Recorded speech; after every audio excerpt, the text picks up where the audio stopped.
اللہ تم پر تمہاری رضا کے راستے تب بند کرتا ہے جب وہ چاہتا ہے کہ تم اس کے راستے پر دوڑے چلے آؤ۔ وہ تمہاری دعائیں اس لیے اپنے پاس سنبھال کر رکھتا ہے تاکہ تم ان کے التجا لے کر بار بار اس کے روبرو جاؤ۔ وہ اگر آزمائش دیتا ہے تو تمہیں اس پر پورا اترنے کی ہمت بھی دیتا ہے۔ وہ کبھی بھی تمہیں نا امید نہیں ہونے دیتا۔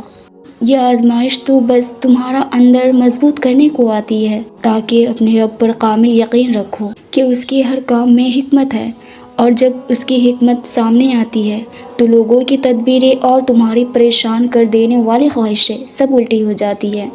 بس محبت بن جاؤ اور اپنے رب کی مدد کو تکتے جاؤ کہ وہ کب کہاں اور کس طرح راستے بناتا ہے۔ جب تمہیں کوئی خواہش نا امید لگنے لگے اور نا امید ہونے لگو، صبر کرنا بھی مشکل ہو جائے، تو یاد رکھنا جو تمہیں ناممکن لگ رہا ہے وہ اس کے لیے ممکن ہے۔ نا امید مت ہو، یہی پہ تو تمہیں صبر قائم رکھنا ہے، اور یہی پہ تمہیں اپنے رب کی کن پر کامل یقین رکھنا ہے۔ یہی تو آزمائش ہے تمہارے صبر کی۔ اگر اس نے یہ خواہش پوری نہ کرنی ہوتی تو وہ دل سے اس کا خیال بھی نکال دیتا، مگر اس خواہش کا بار بار آنا اسی لیے تو ہے کہ تم مانگتے رہو اس سے، اور وہ ایک روز اس ناممکن کو ممکن بنا کر تمہیں عطا کرے، تمہارا ادھورا خواب مکمل کرے۔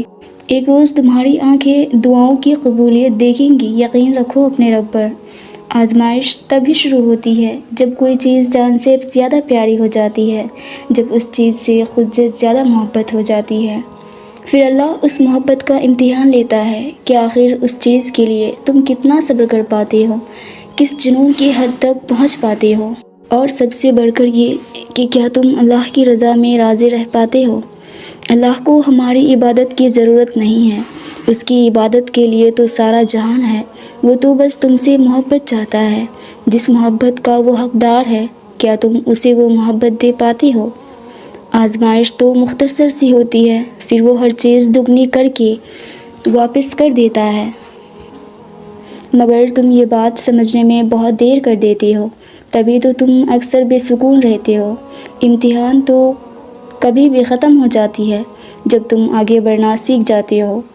جان لو کہ آزمائش وقتی ہوتی ہے، جتنی جلدی آزمائش سے مایوس ہونے کی بجائے رب سے لو لگا لینا، اتنی جلدی آزمائش سے دستبردار بھی ہو جاؤ گے۔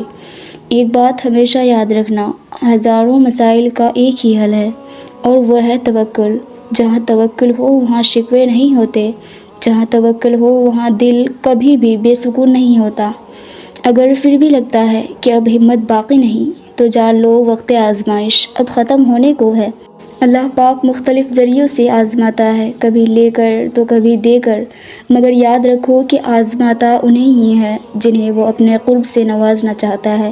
اگر تم معجزوں کی تلاش میں ہو تو سنو، معجزے تب ہوں گے جب تم اپنے رب پر اندھا اعتبار کرو گے، جب تم سب وسوسے نکال کر یہ یقین رکھو گے کہ وہ رب کوئی نہ کوئی راہ نکال ہی دے گا، جب تم خود کو اس کی رضا میں مکمل ڈھال دو گے، جب تم اپنے خواہشات سے زیادہ اس کے حکم کو اہمیت دو گے، اور پھر تب تم اپنے نصیب کے معجزے دیکھ پاؤ گے۔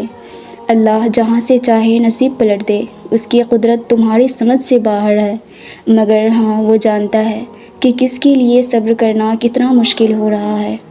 پر وہ جو تمہارے لیے سوچ رہا ہے نا، تمہارا یہ صبر اس کے سامنے بہت معمولی ہے۔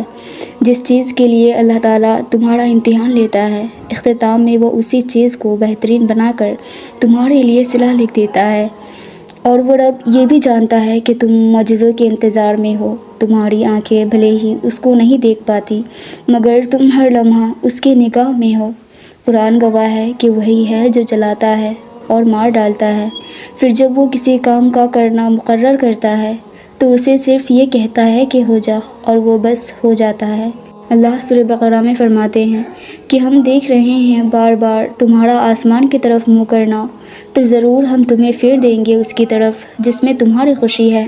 یقیناً وہ وقت بہت قریب ہے جب تمہارا رب تمہیں خوش کرنے میں کوئی کسر نہیں چھوڑے گا، بالکل ویسے ہی جیسے تم نے اس کی رضا کے لیے اپنے خواہشات کو قربان کر کے اپنے صبر سے اس کو راضی کرنے میں کوئی کسر نہیں چھوڑے۔